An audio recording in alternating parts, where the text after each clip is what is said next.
최근 스마트 복지에 대한 키워드가 화두가 되고 있습니다. 이는 디지털 전환을 통해서 스마트 복지를 이루겠다라는 신정부의 정책과 관련이 있는데요. 이것을 이루기 위해서 중요한 키워드 세 가지를 살펴보겠습니다.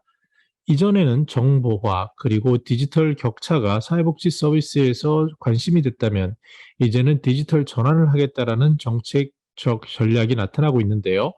이에 대해서 제가 의료 서비스나 사회복지 서비스의 전문가에 대한 심층 인터뷰 그리고 좌담회 이런 것들을 해본 결과 느껴지는 것은 크게 세 가지 차이가 있는 것 같습니다. 뭐 일반적으로 생각하시겠지만 의료 서비스와 사회복지 일반 서비스의 차이의 큰 특징은 자본력에 있어서 그 차이가 있고요. 특히 민간의 거대한 자본력, 특히 수익력 이런 것을 바탕으로 몇 개에 집중된 그런 능력을 볼 수 있습니다. 더 나아가서 이는 정치력과도 연관이 됩니다.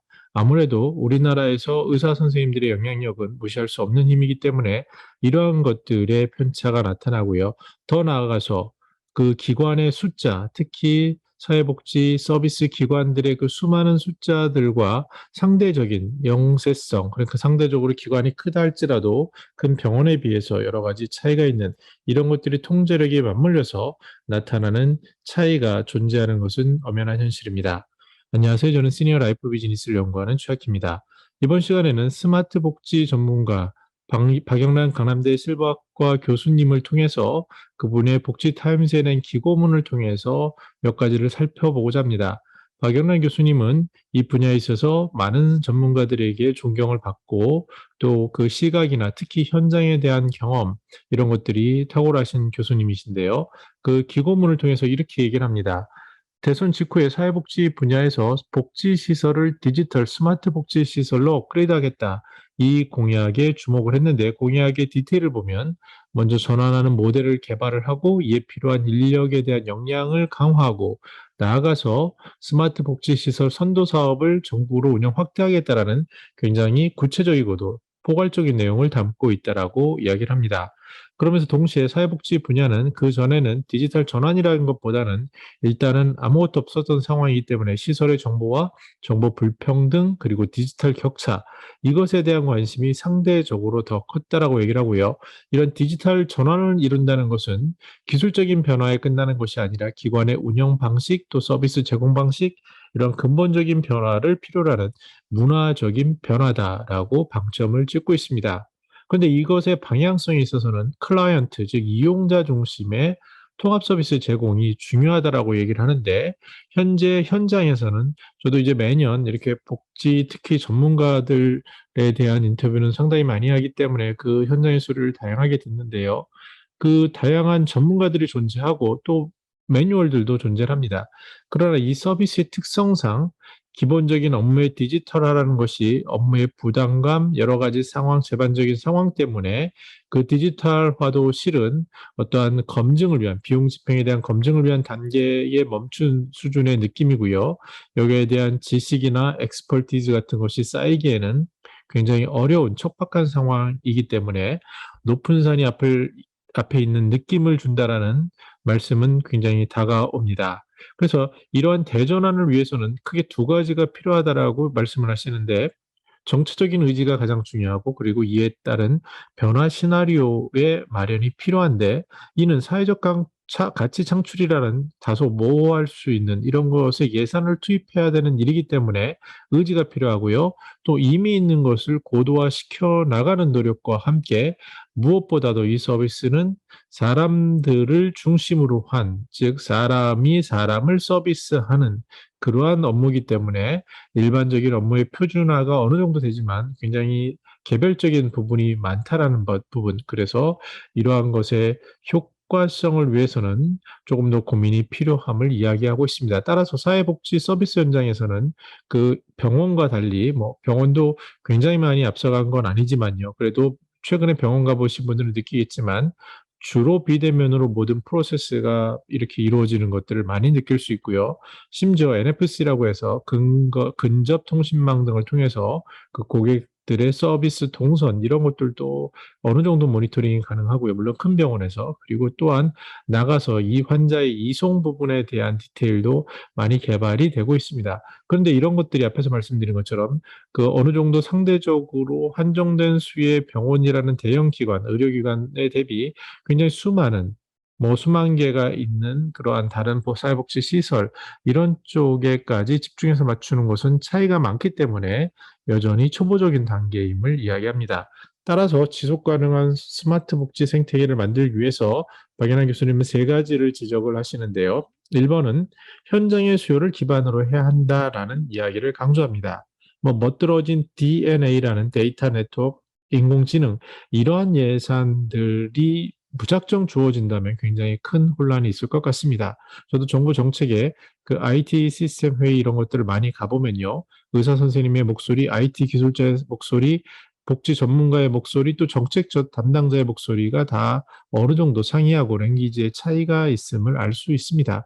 그렇기 때문에 중요한 것은 이 사회 서비스라는 것, 사람을 대상으로 하는 휴먼 케어 서비스에 있어서는 현장의 수요를 중심으로 만들어지는 서비스 디자인이 가장 중요하고 이것들을 뒷받침하기 위한 기술적인 것들은 어느 정도 하위 개념이지 않을까라는 생각이 있습니다. 물론 저도 개인적으로 LG EDS라든지 그 해피포인트 시스템이라든지 이런 것들을 뭐 직접 관리해보고 해본 경험을 비춰봤을 때 중요한 것은 서비스 디자인이 우선이고 기술적인 것은 그 디자인의 정밀함, 즉 그 클라이언트 니즈에 맞춰진 것에 따르는 것임을 이해해야 됩니다. 예를 들어서 뭐 수십억짜리 시스템이 있다라고 했을 때 그것이 기술 관점에서 봤을 때는 이게 데이터가 안정적으로 되고 뭐 이런 얘기를 하겠지만 그것을 이용하는 유저 입장에서는 내가 보고 싶은 관점, 내가 봐야 할 것, 무엇을 봐야 하고 어떻게 해석해야 되는지가 중심이 되기 때문에 이러한 것들은 사회 서비스 분야에서는 더욱더 중요한 것이라고 보여지고요.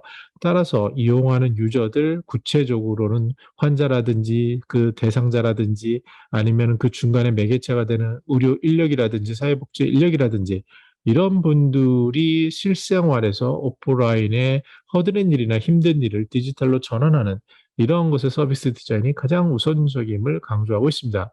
두 번째는 이것을 집행하는 사람들의 일반적인 전문 인력 양성 그리고 서비스 이용자의 디지털 문해력 향상이 필요하다라고 지적을 하고 있는데 그것을 위해서는 역량 교육이 필요함을 알 수 있습니다. 최근 코로나 환경에서 사회복지사 선생님들이 나름 아름아름 이렇게 비대면 교육을 따라서 하다 보니 제가 그래서 여기에 대해서도 상당한 인터뷰를 했는데요. 그분들이 필요로 하는 것은 기본적인 것은 당신이 하지만 어느 정도 시스템적인 것은 전문 인력이 붙어서 도와주기를 바라는 것이 굉장히 일이 많은 사회복지사 현장의 목소리임을 알 수 있습니다.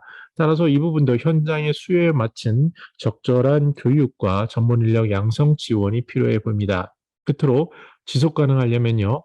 제일 중요한 것은 사회복지는 정책이 가장 중요하죠. 그래서 이에 따른 관련 법, 정책, 특히 이제 서비스와 급여 문제, 또 중앙 지자체 전달 체계 등 이러한 조직의 문제, 이런 것들이 기반이 돼야 되고요. 여기에 덧붙여서 공공과 민간 부분의 협업 세계, 나아가서 이용자 관점에서의 제도를 다시 재설계하는 이러한 복합적인 것이 필요함을 강조하고 있습니다. 정리해 보겠습니다. 디지털 전환을 통한 스마트 복지가 신정부의 그 사회복지 공약으로 나타나고 있는데요. 이러한 정보화나 디지털 격차를 넘어선 디지털 전환이 되기 위해서 우리가 생각할 키워드는 개인적으로 저는 세 가지라고 생각이 듭니다. 첫 번째는 서비스 디자인이죠. 이용자 관점에서 정말 꼭 필요한 것, 그러니까 예산을 투입하기 위한, 보여주기 위한 이런 것들이 아니라 실제로 혁신적으로 바꿀 수 있는 것들에 대한 고민이 필요합니다. 특히 사회복지 영역에서 예를 들어서 예전에 일본에도 그랬고 우리나라도 마찬가지인데요. 뭐 환자들을 돌보기 위해서 목욕시설이 필요하다.